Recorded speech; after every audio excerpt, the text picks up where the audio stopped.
Michael Sinaga sesumbar bahwa data-data yang ia peroleh dari Dewan Pimpinan Pusat Partai Demokrasi Indonesia Perjuangan itu adalah data-data baru.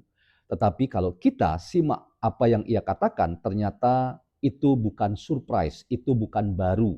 Sehingga apa yang ia dapatkan dari DPP, PDIP, yang ia glorifikasi bahwa itu adalah sesuatu yang baru, ternyata itu justru ya memberikan keyakinan kepada kita bahwa apa yang sudah kita ketahui selama ini dari penelitian Bareskrim, kemudian Polda Metro, dan apa yang diupload Dian Sandi, kemudian apa yang juga didapatkan dari 5 spesimen yang diperoleh oleh Bonatua Silalahi, semuanya itu tidak ada yang berbeda.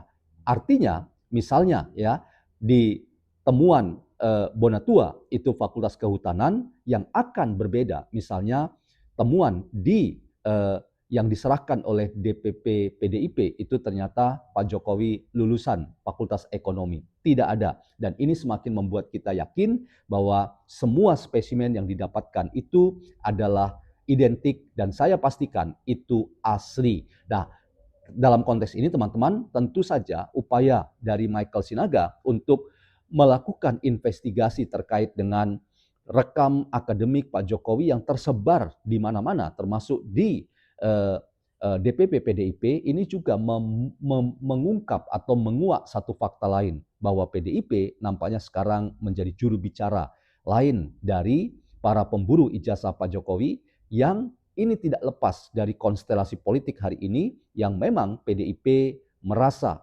terganggu dengan Pak Jokowi yang berencana akan turun ke daerah-daerah untuk melakukan safari politik atau juga untuk menyapa orang-orang yang masih mencintai Pak Jokowi. Dan saya ingin pastikan ini adalah bagian dari cara Pak Jokowi menerjemahkan apa yang ia selalu katakan, Indonesia membutuhkan politik kebaikan. Teman-teman, kita akan simak apa yang dikatakan Michael Sinaga berikut ini.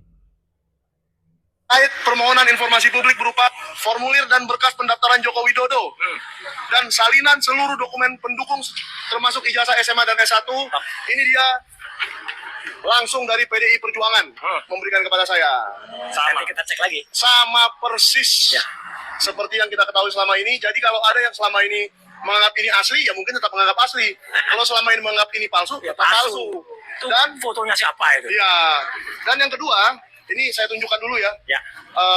Bahwa ini saya dapatkan resmi. Ya. Ada tanda terimanya, ada bantengnya. Ya, langsung ada bantengnya, PDI Perjuangan. Ya. Saya dapatkan secara resmi dari kantor DPP PDI Perjuangan. Yes. Lalu saya mendapatkan juga sebuah ijazah SMA. Nah, yang sebenarnya ini kalau kita pernah nyalek atau pernah apa, kita tahu ya Pak Roy ya, bahwa ijazah yang dipersyaratkan itu adalah ijazah SMA, bukan ijazah S1. Jadi inilah sebenarnya dokumen yang juga menjadi kunci apakah pencalonan Joko Widodo di tahun 2014 sebagai presiden itu sah atau tidak. Emang anak SMA tahun segitu boleh gondrong, Pak?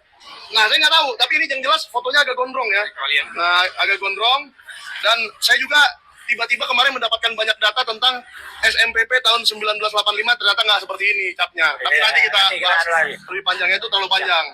Dan yang terakhir, ada satu, ini juga informasi publik Pak. Betul. Karena tidak akan dipakai lagi ya. Ini adalah susunan tim kampanye nasional Joko Widodo Yusuf Kala tahun 2014. Dan di dalamnya nomor 270 berapa tadi ya? Ada seorang yang selalu disayangi oleh Bang Rustam Effendi, disebut terus, ya, dan namanya ada di paling atas. Oke, siapa? Sebagai penggerak relawan, Eko Sulistyo. Artinya orang itu ada dan terlibat. Nah, artinya dia memiliki tempat spesial di dalam tim ini. Artinya ada benang merah ya? Benang merah. Jadi kalau memang Polda Metro Jaya kepingin keterangan mengenai ini, ya mungkin dari situ juga bagus ya. Bagus juga, bagus juga untuk didalami. Terkait permohonan informasi publik berupa. Oke teman-teman, kita selesai nonton dan saya ingin lanjutkan dalam konteks ngobrol NKRI. Saya ingin fokus pada apa yang dikatakan oleh Michael Sinaga ya, bahwa yang ia dapatkan itu sama ya. Ini menurut saya juga artinya justru meneguhkan pada apa yang sudah diteliti oleh Bareskrim Polri, oleh Polda Metro Jaya, termasuk yang diupload oleh Dian Sandi Utama ya tahun 2025 yang lalu, dan itulah yang kemudian jadi rame karena diteliti oleh Roy Rismond dan Tipa. Pada waktu itu Rismond masih ada di dalamnya. Dan temuan dari Bonatua Silahi, bahkan Bonatua Silahi itu berani ya mendeklarasikan bahwa 5 spesimen yang ia dapatkan itu semuanya identik ya, mulai dari tulisan tangan, tulisan tercetak, dan logo-logo semuanya sama. Artinya ini makin meyakinkan kita bahwa yang beredar dan yang dimiliki Pak Jokowi itu identik, itu asli. Tinggal di cross check dengan ijazah yang dimiliki Pak Jokowi yang berada di penguasaan para penyidik atau sedang akan ada pelimpahan barang bukti bersama dengan para tersangkanya. Nah, kembali ya, apa yang disampaikan oleh Michael Sinaga itu gagal ya untuk ya menjatuhkan Pak Jokowi dengan isu tidak sedap terkait dengan temuan-temuan investigasinya. Dan apa yang saya yakini dan ingin saya bagikan ke kita teman-teman, kita tunggu saja ya proses pengadilan supaya semuanya itu terbuka untuk kita. Dan yang yakin ijazah Pak Jokowi itu asli, ya kita tunggu.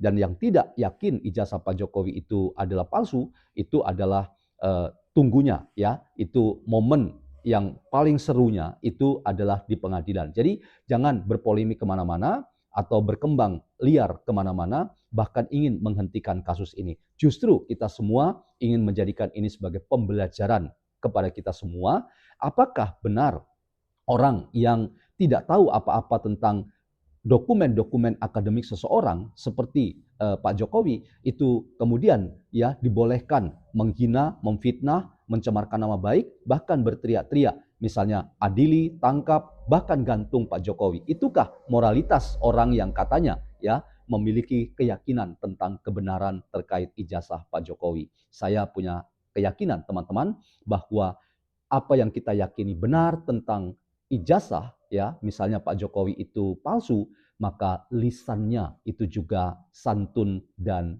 enak untuk didengar, bukan cacian makian, bukan fitnah, dendam, apalagi kebencian. Semoga ada manfaatnya dan salam ngobrol NKRI.